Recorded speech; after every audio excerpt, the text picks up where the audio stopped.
Chapter 17 of John's Gospel, and it's the end of this time that Jesus is with his disciples in the upper room in John's Gospel. You'll see if you move on to chapter 18, they get up and out they go to the Garden of Gethsemane, where if you're familiar with Jesus' story here, that's the beginning of the end of Jesus' life, where he's arrested and moves on to be tried and crucified. So this is that last moment, and many have traditionally referred to this chapter as the high priestly prayer of Jesus. I haven't really heard that used as often in this day and age, but it was the way it was referred to as I was growing up. When I went to Regent College in Vancouver, British Columbia, my professor, James Houston, said high priestly prayer is a difficult title to give to this section because it sounds so ivory towerish and up there. When in actuality what's going on here is an intimate conversation between Jesus and his Father, and we are being allowed to listen in on the prayer. That's really what is going on here. There's this great love being expressed from Jesus to his Father and with requests on behalf of himself, his disciples, and those who will come after them. Since today is the day that it is for me, and this is the time of the year it is for many people, time of graduation, I even excerpted one of the Sunday Funnies today and put it on the bulletin board because that's a theme you'll even find, at least those who are on a North American school schedule.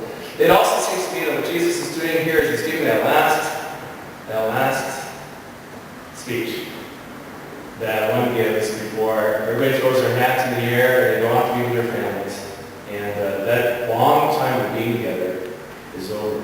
You know, my classmates are in Chicago today, and they're trying their best to get together one last time. But the flurry of emails has been, we're still not got a mom with me, a husband, kids, and right now they want to have that moment where they can just be together and have those old times, and yet they're on the cusp of a new time when they're now being returned back to their families, and they are the important ones who made the sacrifice and waited for dad or mom to come home. And now they're the ones who need to really celebrate and enjoy. So that's the type of event I see going on here. Jesus is saying, this is the last thing we're going to do together before we go out to the garden. We're going to have a prayer. And it comes across very much as a valedictorian speech, whereas I learned the speech itself is called the Validictory, thus the name of the sermon today. It talks a little bit about Jesus' own experience with his students. And then it goes on to encourage the students. And then it goes on to have us all think about the future. Isn't that how the graduation experience we went through this together, and this is who we are, and now let's go and do this. So that's what I want to call attention to in the prayer. I'm going to dissect the whole thing, but just in general observations. In fact, if you look at the NIV translation or Pew Bible translation, it says Jesus prays for himself, and then Jesus prays for the disciples, and then Jesus prays for the other believers. So in this first section where Jesus is praying for himself, he is identifying that the end of this time has come for him. Verse 4, he says, I have brought you glory on earth by completing the work you gave me to do. So for Jesus, this is graduation. Class is over. 3 years together, being a teacher for the disciples and yet a learner at the same time. You see that learning posture of Jesus in the Garden of Gethsemane, as it says, this cup of death comes to me, not my will, but yours will be done. There's a real submissive nature of Jesus. And he talks about glory a lot in these verses where he prays for himself. And in John's Gospel, when Jesus talks about glory, his glory, he's talking about his death on the cross. When Jesus is glorified, it is when he is crucified. So you may be familiar that in the other Gospels, Jesus is in the garden. And he does pray this prayer, if this cup can pass from me, let it, and not my will, yours be done. Jesus doesn't say that in John's Gospel. Jesus says this, my time to be glorified has come. And he basically says it here in a way that where he is reconciled to that fact, and he says, I'm ready. Let's go do this. today is a good day to die. And then he turns to disciples who are with him and prays that he talks a lot about protection here. He talks about how when he was with them, he protected them. His prayer for them is a prayer of protection for them. But what I love about this part of the prayer, this is my favorite part of the prayer personally, is he prays that they would not be taken out of the world. His prayer is not that they would be removed from the trouble or the difficulty or the danger from any corner that they are going to face as they go into the world. And they're going to go into the world without Jesus.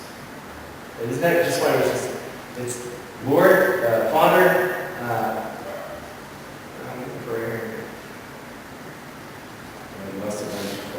my prayer, verse 15, is not, this is what my prayer is not, that you would take them out of the world, but that you would protect them from the evil one. And then he prays for those, he says, who will believe in me through their message.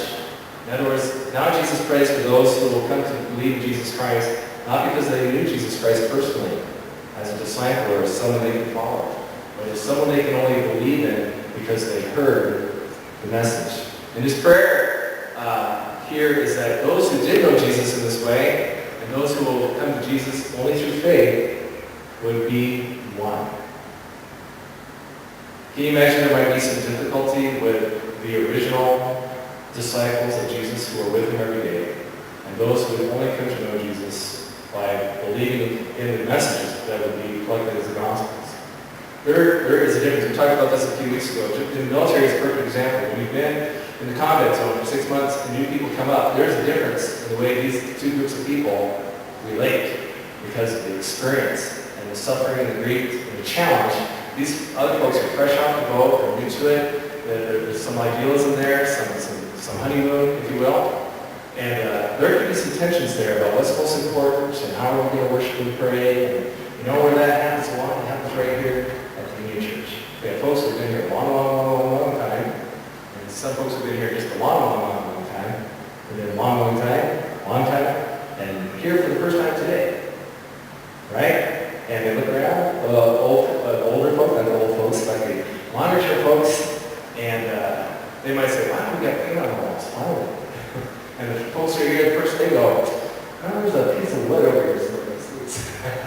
And there's those differences of perspective because what we've gone through and experienced here. Okay, I'm kind of moving towards where I want to move, and that is, how do we apply this valedictorian prayer of Jesus to our life today? Well, if I was the valedictorian, believe me, that is not who I am in my class.